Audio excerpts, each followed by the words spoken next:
the faster we inculcate it, the better it is. And I was just talking to the panelists beforehand. When I was growing up, women working was, I thought every woman worked, because my mother worked. My mother was, as many of you know, the first Nepali woman to go to America, do a bachelor's and master's, came back, joined that time His Majesty's government, foreign service, worked for years, became Nepal's first woman ambassador. So I grew up, me and my brother, thinking this is the same for every home. That your father goes to work, your mother goes to work. And because of that, even today, when I look at women in the workforce, women entrepreneurs, I think I look at it very differently from other men in my generation. Because for me, there's nothing strange about women working, because my mother worked. So those of you who are doing startups and who are starting off in that phase of your institution, as is being said here, I think you need to inculcate these good habits right from now. हाम्रो यहाँ कुनै छ नि, हामी कुनै जातसँग काम गर्न चाहदैनौँ हैन, महिलाहरू पुलिससँगै काम नगर्ने हैन, यो ठाउँको मेरो गाउँको मात्रै मान्छे गर्ने, we like to, you know, birds of a feather stick together. But how boring is it if you only have the same type of bird? If you had different types of birds, how wonderful would it look? And I think that is where the core of inclusivity is, and why it is so important, and why I think it's the first panel discussion to start off everything else as well. Now, having said that, I want to go back to Ansoo. We have Visit Nepal 2020 coming up, and we're all very excited about it. We want to call 2 million visitors from across the world to come to Nepal. One of the areas you work on is also tourism.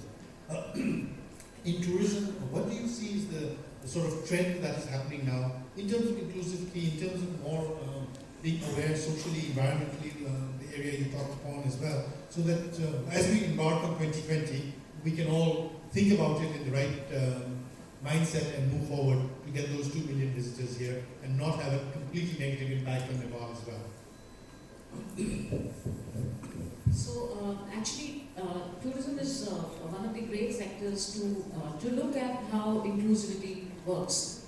And one of the points was raised earlier by Carmen in her keynote speak about how she traveled independently and how difficult it was as a female to travel in China.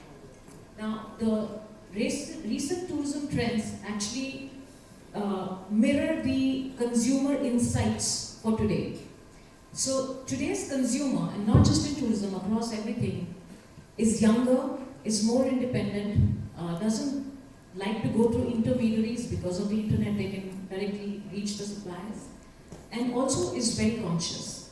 To the extent that a lot of youngsters, when they travel now, they like to ask the hard questions from their travel companies about how much plastic do they create in terms of sourcing, in terms of the packaging that make, how does the local economy benefit. And they would probably go with the supplier who's giving a more authentic, more environment-friendly experience than one of these larger packages. So that is one trend that we are definitely seeing all across the world. There are more and more females traveling.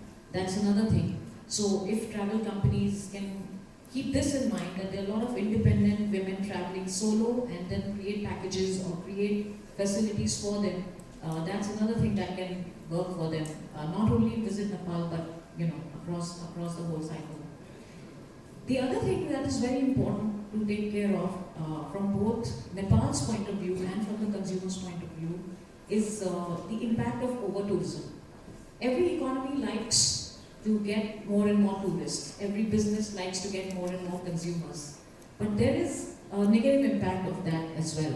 Now, on the business it might show as profit, but the negative impact is on the environment, is on the local ecology, which actually, in the long run, will ultimately come to bite the company as well if you don't take care of it now. Because if you over-promote a place, and in some cases you already see this happening in Nepal, if there is too much tourism pressure, then the charm of that place, the fragile ecology of that place starts suffering, and slowly the tourists actually start moving away from that place. So it is extremely important that sustainability is built into the system right from day one. So as we start embarking upon Visit Nepal, it is important that in every single aspect, we take care of sustainability, we take care of the fact that what will be the impact of so many tourists coming in terms of the litter that they will leave behind, in terms of the carbon footprint, in terms of the fragility that the local fauna and flora will face. These are the questions that more and more travel companies are asking of themselves rather than just creating nice and beautiful looking brochures to bring people in. Well, thank you very much, and I think that is very true. One of the things about visiting Nepal, we believe in Nabil Bank, is first of all, I think the Nepali needs to know about Nepal itself. Okay, if a foreigner, if any of the panelists or international visitors here, guests here, ask us, and so where do we go? Hand to heart, tell me, what will you tell them? Pokhara, go to Pokhara, it's very beautiful. You Buddhist, go to Lumbini, birthplace of Lord Buddha. Or you like animals, go to Chittor. And every tourist is going to these three places. So we were just partnered with this, one of the companies of MNS, to go to Sudur Purva zone. And we saw so many beautiful places in eastern Nepal which nobody knows about. So first of all, the Nepalese have to find out. And then another initiative we're doing with one of the startups is lone women travelers. So I think a dozen Nepali women who wanted to travel, they said, okay, here is the funding, you go. And they went themselves to different parts of Nepal, wherever they wanted to go, and they've come back and we're trying to collate their experiences. Because one of the things that tourists look for is it safe? Now, if a woman can travel to the furthest corners of Nepal alone, come back and vlog about it, it's definitely safe. And it's an amazing experience as well. So I fully agree that it's no longer just about going there, no matter what, just doing whatever it is. People are much more socially conscious. On that, Bahar, social accountability, sustainability, you work with a lot of startups. I said thousands, you said I wish in hundreds and hopefully thousands going forward. What do you see is the mindset and perception of the young Nepali entrepreneurs in terms of inclusion, sustainability, and social accountability? I would basically build on what Ansoo has said, and I think the younger generation is further ahead than the market is.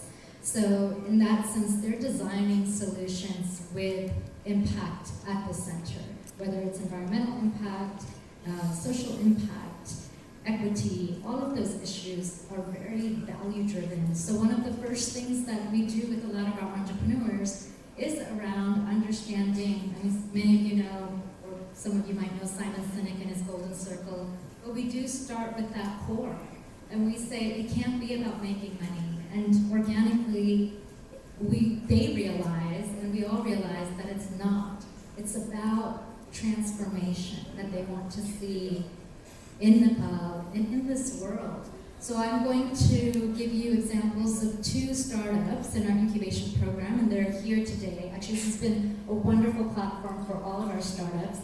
But one is eCorp Initiatives, and Sunny is brilliant. He came in with the idea of doing elephant dung paper. And he took his idea, prototyped vigorously, and now has it in the market. Who are his clients? High-end businesses that are looking to package alcohol, jewelry, clothing. And now he's actually quite interested in going into the international market because the international demand for his elephant dung boxes, which are beautiful, and paper products and business cards, it's much greater globally because of the same reasons that Ansoo was describing, is that businesses are becoming much more socially conscious because it's a branding. It's branding ammo for them. It makes them have a niche. A lot of the Lokta producers here are wanting to engage with eCorp because they know they export their products, but my God, they're going to capture a huge market if they market out with elephant dung paper, which employs women in Chitwan and also has huge environmental impact. And talking about what his first milestone is to manufacture and produce elephant dung briquettes because he has to sterilize the dung. Doesn't want to use wood because it goes against his values. And I was like, Sonny, I think you need to work on something else. And he's like, no. If I'm a sustainable business, I need to figure out how to replace the wood with elephant dung briquettes. So they're driving it much quicker than the market is. And I think it's amazing because they are sort of trailblazers. The other one is Antidote Nepal. If you know Rent the Runway, which happens in the West, Manish has made such a bold call of action to Nepalis to say the fashion industry is extremely toxic and polluting. So Nepali women, don't go buy your formal wear that you will wear only a couple of times and spend loads of money. Come and rent it. Come and resell your attire. We'll take care of everything for you. And come and rent it. He's out here today and he's taken his idea and now he's got Nepali brides that come and rent from him. But you know who those Nepali brides are? Not women living in Nepal primarily. Those are NRNs that come in here to get married. Because they have that mindset. They've been exposed to these values. So, do we tell these entrepreneurs, Nepal's not ready? Absolutely not. We tell them, go ahead, build your market, and make social impact. And now they are seeing a critical mass and growth in their relevant markets. Wow, that's truly amazing. I think the realization has to come from people like me and a lot of people of my generation or generations ahead of me, that maybe this one sentence we always use when young people come with innovative ideas.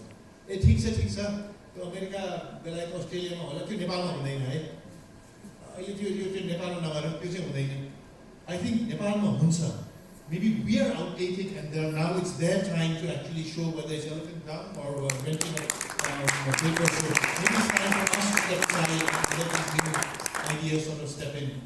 That's really wonderful.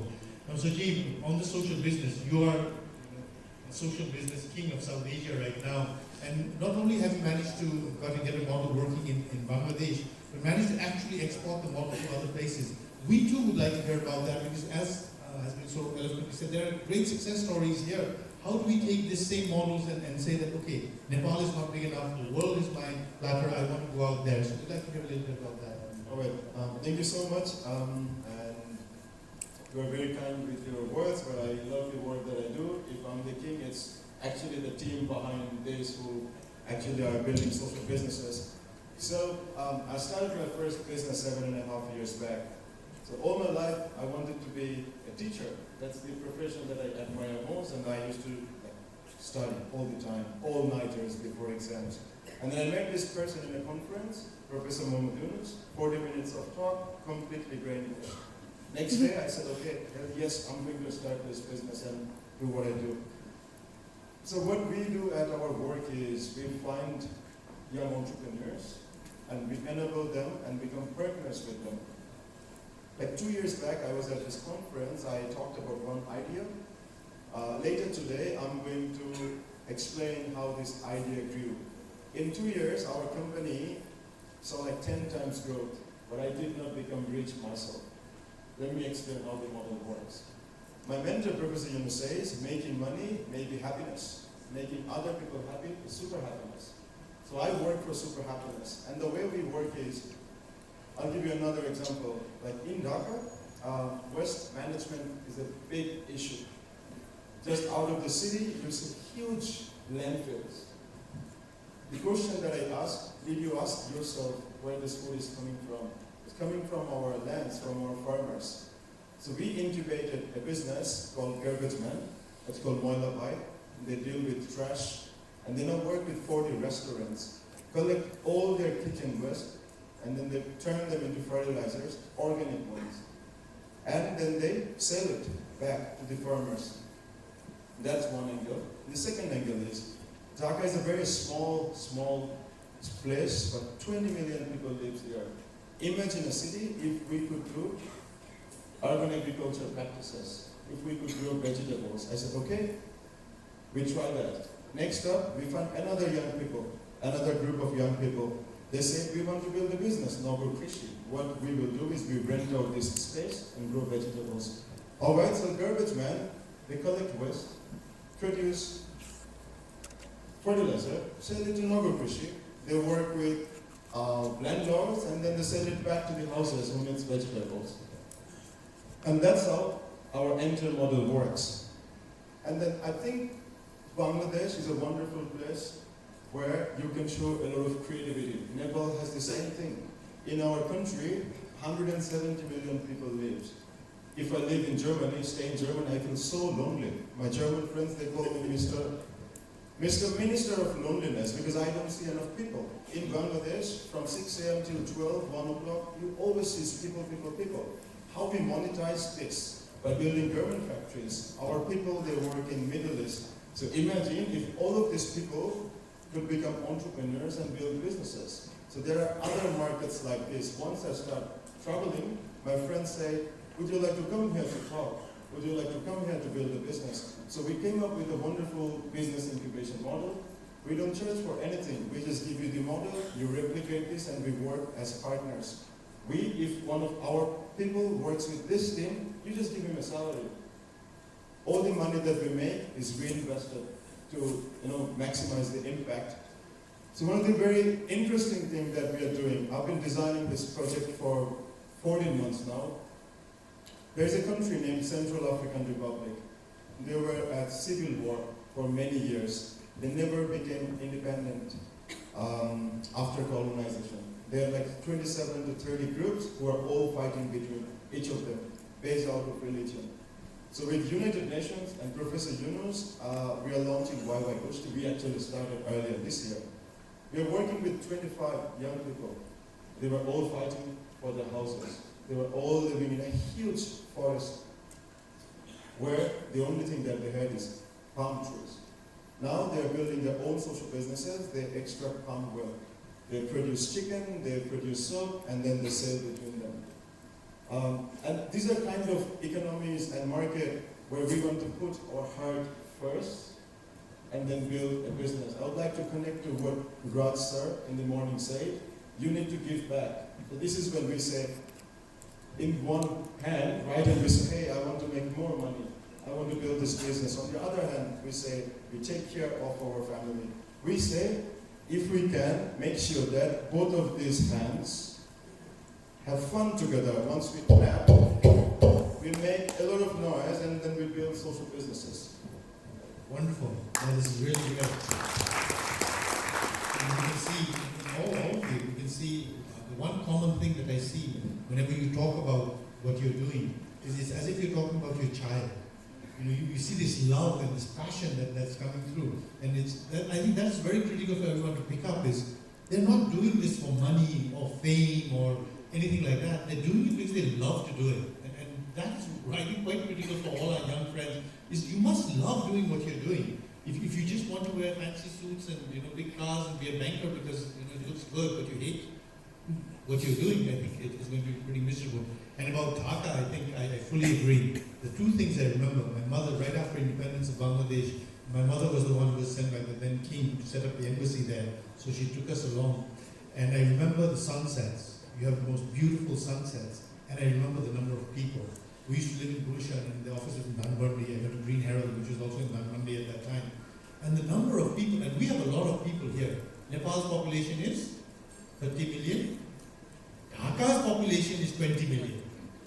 Okay, so you can imagine the number of people.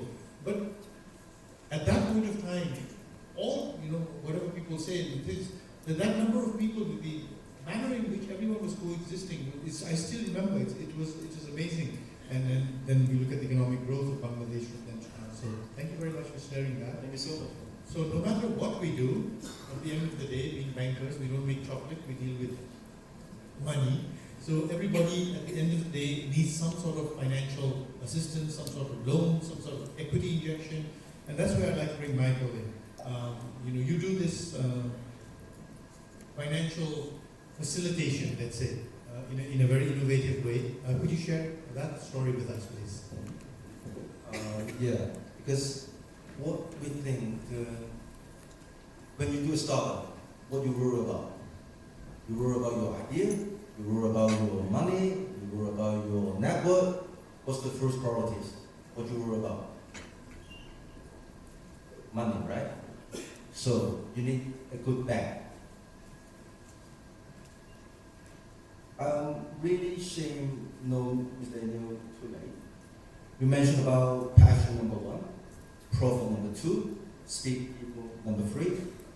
I forgot when I started my company. I only remember passion, people, forgot about the profit. So I always lose money when I started. then we feel, oh, space is not enough. So we feel content. So we work really close with the bankers. We sign the agreement with the bankers, so provide all the banking facilities to the startup, no matter the facilitating, no matter the lending, no matter the matching, we provide to them. So solve their worry, then their idea can be coming up bit by bit. So I think it's quite important. So that's the reason we signed with one top 3 Taiwan bank last month. We set up a JV to provide all the new ecosystem startup for the banking financing facilities. I'm pretty sure that with Mr. Anil, his bank to support, the ecosystem in Nepal definitely can do the same thing.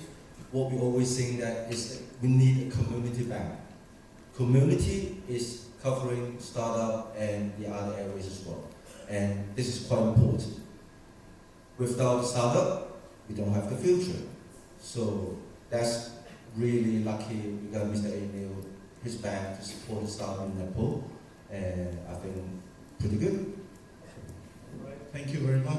No, I think, as I said right in the welcome address, I think Nabil and there are other financial institutions as well which are very, very much keyed on onto the startup space to see, and the SME space, to see what we can do. But along with us, there are a lot of angel funds, the equity funds, and so on and so forth, which are here, and I see many of them over here as well.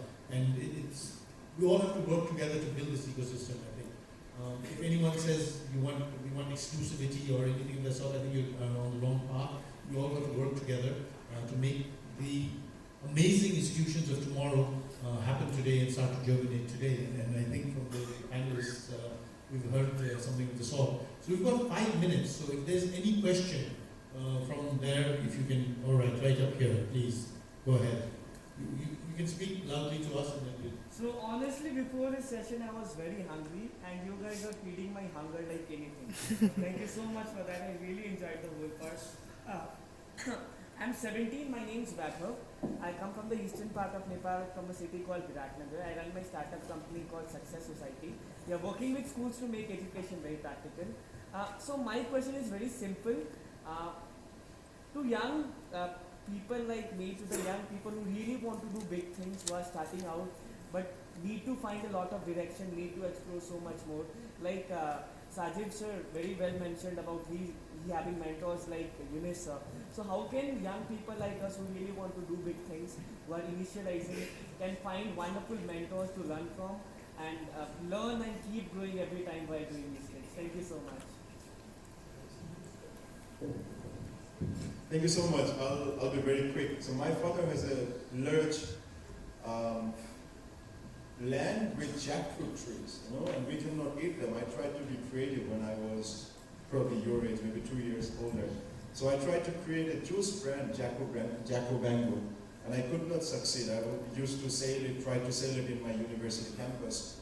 I did not want to mix it with preservatives. I wanted to keep it organic. It did not work, so I failed. Did I stop doing it? I did not. So that was when I was 18 years old, and then I first met Professor Yunus when I was 24. At 6 years, I kept exploring without knowing that I wanted to become an entrepreneur. Let me tell you what I did. All of us, maybe most of you, are running companies or you will start a company. In your company, in your house, in your community, you're the smartest kid ever. And you think you have figured it out all. You have the idea, you are going to change the world tomorrow. This is not easy. My piece of advice is try to share, ask for help. You will find your right mentor, investor, and everyone. I also want to add that you said you're 17, and just 2 days back, the Time Person of the Year is Rita. She is 16, right?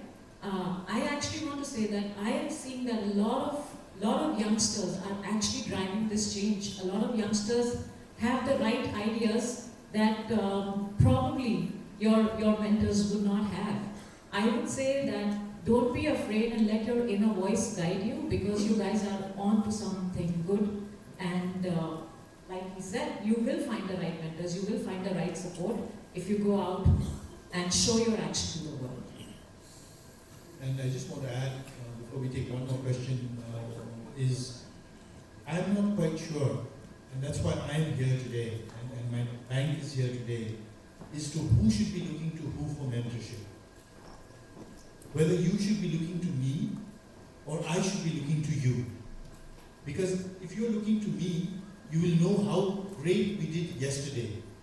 If I look to you, I may find out how we can do great tomorrow. So I wonder who is going to be whose mentor in the days ahead. One more question. We're in darkness, so I've got to just get up and speak up. In the middle? Yeah, young people, old man at the end here can't see past the third row. All right, please go ahead. Oh, no chance, man. You've got to come up front. At least for the moderator. Oh, he's coming up. Here we go. All right. Namaste to everyone. During this whole session, one key thing that struck me was like the key to any successful business is hiring smart people. But I want to understand throughout your experiences, in your journeys, how do you retain them? What strategies, except for monetizing them, you like keep them motivated each and every day and keep them hungry so that we together can achieve our organization goals? Sure. We were just talking earlier about building teams, and I was sharing that at Communitere, we're a pretty female-led team, and it's a pretty brilliant, kick-ass team. And the reason why is because we have a very dynamic work culture. And so 3 of us are working moms that have transitioned back after having children, and we're not 9 to 5. We're not a 9 to 5 type of organization. If you really want to attract talented people, you design a work culture that resonates with their values and their motivations. So that means if someone needs a break in the afternoon and will get online in the evening, you've got to be able to honor that and not be prescriptive about the way people should work. So we have a very flat, very non-hierarchical work culture. If you come to Communitere, you'll see that I'm hot desking in my own space all the time. And we're very, very open to making decisions where voices are included. And that means we challenge each other. And if you're challenged, if you're working in an environment where you can comfortably challenge each other without being judgmental, then you're forcing a collective culture of intelligence and smart working. So I really think it's possible. It's not just about money, but money is important. I think salaries are pathetic in Nepal, and that's the reason why we're losing people. So when I design programs and activities, I appropriately budget for salaries. And sometimes I've been challenged on it, and they say, you're paying your people too high. And I said, no, I'm not, because I'm delivering exceptional quality services. So if you want to retain talented people, design a work culture that resonates with their values, listen to them, engage them in meaningful ways, build leadership, coach, and pay them well. We've got to pay our people well. Otherwise, we're going to suffer the brain drain. And I think our economy can support it. It has to support it. So think of quality, not quantity, as far as your team and your staff is concerned, and they will be engaged and they will deliver. I would also say, in addition to everything that Bahar said, is that especially when you're starting up, and the kind of people that you want to attract to, in case you're not able to pay a lot of money, is what you will stand for, is what your value system is. That is what will attract people. What your work culture is, that is what will attract people. And I can give you examples. These days, the employees of even large companies, you might have read in the newspapers, you know, even the best place to work in the world, Google, there are some group of people who did a silent protest and marched out because they did not agree with some of the policies that Google was following. If it can happen to Google, imagine, you know, you've got to think of these things right at the beginning. There's another example at the largest advertising agency, Ogilvy, where people actually protested the fact that Ogilvy was working on a recruitment ad for the U.S. border control forces who were, working at the Mexico detention centers. So these days, it's become extremely important for people to see what exactly are you working on. Is it relevant? Is it not relevant? So it's not just about, I'm just here to do some work and I just want to make some money. It goes much more beyond that. All right, thank you very much. I think we've come to the end before everyone faints of hunger or anything to think. I would like to thank the panelists for your insights. It's really, really been of good value to everybody, including myself, I think. I'd like to thank the organizers for giving us the opportunity to set up this panel, and again, for this amazing audience for your attention and your questions and so on and so forth. Saying that, we bring this to a conclusion and then hand it back to our very able MC over here. So thank you very much, everyone.